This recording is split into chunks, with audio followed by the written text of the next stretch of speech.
He just sat there for a long moment after the recording ended. Then he reached across the table and took my hand. He asked if I was okay. Not what I was going to do or how this happened, but if I was okay. I wasn't expecting that question to Paige. I'd been so focused on the betrayal and what to do next that I hadn't really thought about whether I was okay. And the answer was, no, I wasn't. I started crying then, really crying for the first time since I'd heard the recording. Dad squeezed my hand and just let me cry. Mom made tea, which is her solution to everything. When I finally calmed down, Dad asked when the recording was from. I told him it had been a week. He nodded like that made sense. Then he asked where Fabian was now. I checked my phone. 3 more texts from him. Getting another round. Mike says hi. Don't wait up, babe. So normal. So oblivious. I told Dad Fabian was out drinking with friends and wouldn't be back for hours.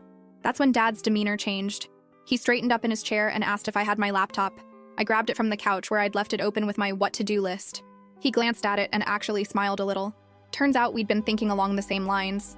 We spent the next 2 hours making a plan. Concrete steps, not just angry reactions. Dad was methodical, making his own list in the Notes app on his phone. It was weird. I expected rage, but instead got this calm, focused problem-solving that was somehow more intense than any shouting would have been. First on the list, the apartment. Dad had co-signed the lease and was paying the rent. He called the property management company right there at my table.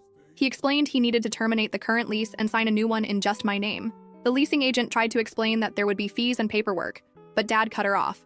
I'll pay whatever fees are necessary, he told her. I need this done immediately.